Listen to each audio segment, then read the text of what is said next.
Македонските граѓани не се изненадени, но се разочарани откако и по трет пат Бугарија го блокираше почетокот на преговорите за членство на земјава во Европската унија. Новата бугарска влада дава 6 месеци временски рок за да се реши проблемот, но граѓаните кои ги анкетиравме се поделени во проценките за тоа дали ќе има напредок и дали во тој период ќе се надминат отворените прашања помеѓу Скопје и Софија.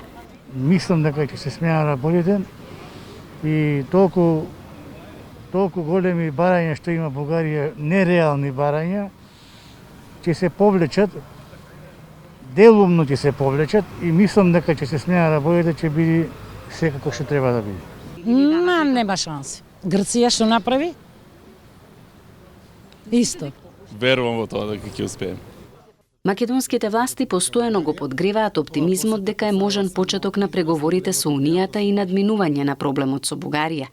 Од Софија пак постојано повторуваат дека нивната позиција останува непроменета. Док не биде нашите во коалиција СДСМ и ВМРО, нема ништо да биде. Само тоа, да се тие соединат, тие да ја прават државата и тогаш ќе биде нешто, ако не ништо. Виж дека сме распарчани. Ни за 6, ни за 100 години нема да биде оваа работа. Се надевам дека за многу брзо време ќе се реши спорот проблемот со Бугарија и ќе го добиеме тој толку посакуван ден за преговори во Европската унија. Може некогаш или не знам, не верувам се. Мислам дека бугарската страна ќе попушти.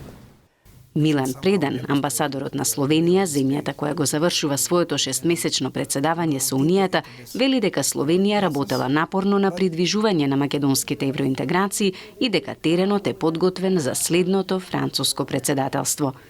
If you want to come to a compromise on such demanding issues, you need strong governments on both sides.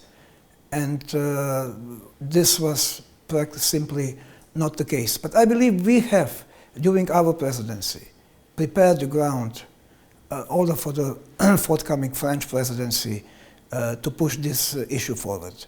As you know, President Macron already announced that he is willing to convene a conference at the end of their presidency on EU and Western Balkans relations. And we have announcement for the French that they are going to deal with this issue as well.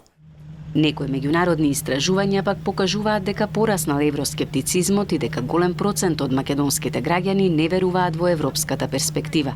Политичката советодавна група Балканот во Европа од ГРАД објави големо истражување за регионот. Во истражувањето кое го спровел Ипсос, само 44% од граѓаните се изјасниле за целосно членство во Европската унија, додека 18% би се задоволиле со некоја економска интеграција. 13% пак се за прекин на преговорите.